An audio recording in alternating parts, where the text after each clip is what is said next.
Have you ever thought about taking a vintage suitcase and using it as a wedding or baby shower memory box?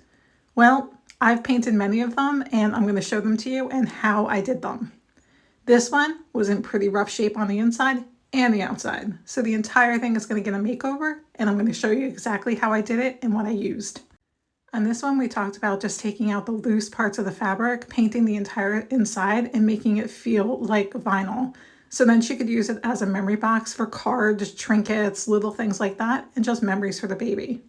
After cleaning the inside and taking out all the parts, I used Bonding Gloss. Bonding Gloss is actually an adhesion and stain blocking primer, and it also takes away any odors.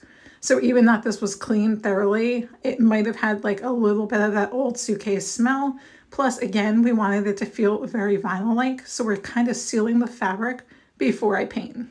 The paint I'm choosing is Dixie Belle's Silk line, which also has a stain blocking primer in it, which is helping me with that really dark color underneath. And it's my favorite pink of all pinks. It's just a really soft, pretty pink. And then this also has a top coat in it, so I don't have to worry about top coating the inside of the box. This is what it looks like when the inside is done. And I really like how it came out. It feels like pleather or vinyl, and that's perfect for what she's going to be using it for. Nobody will ever really see the inside of the box anyway.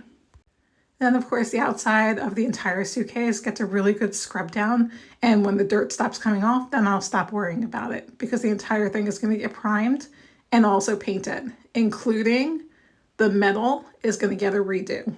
Again, the outside is going to get Bonding Gloss, but this time I'm using clear. And here's why I'm going to tell you I'm using clear. Since the color she chose for this suitcase is very close to the color of the suitcase, but a more bright green, I'm just going to use clear to make it easy to cover that instead of covering it with a really light primer and then having to do multiple coats with possibly a third coat to cover that primer. So then I'm going to tape off all the metal pieces that I want to stay metal, and I'm going to get out Dixie Belle's Chalk Mineral Paint in Weeping Willow.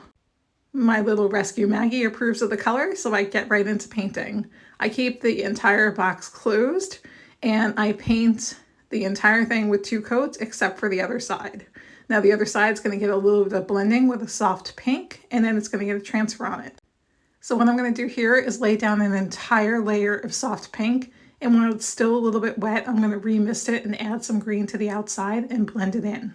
This will most likely take 2 coats, so I'm just going to gently blend it the first time, and then the second time I'll perfect my blend just to make sure here that there's no extreme line.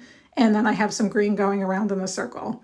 Again, it might not look perfect now, but it'll look much better before I put the transfer on it. The transfer I'm using is Dixie Belle's Dragonfly Bloom, and it's a very beautiful translucent background repeat pattern transfer. So it can easily match up. So what I'm going to do is cut away that white edge, lay the transfer down, cut away those corners a tiny bit, and then burnish my transfer onto the paint. Of course, I made sure my paint was fully dry and I did not seal it. You don't have to, but I will seal it at the end. Once I have that transfer down, I love how it looks. It's just so beautiful, the flowers and butterflies and dragonflies. At this point, I'm ready to seal, so I pick my sealer from the Dixie Belle line. I chose satin this time to give it a little bit of sheen. I'm going to use a soft brush, give it 2 even coats, and just give it a little bit of that shine and protection. My last step is taking gilding wax, which is an oil-based gilding wax, and just putting it with a little tiny makeup brush onto all the silver parts. Then I'm going to let that dry and buff it back a little bit, and it gives it a really nice silver look without having to do anything else to the hardware.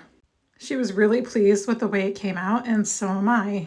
This might be my favorite, but then again, I did another vintage floral, another baby shower, another little girl baby shower, and also one of her other niece's weddings.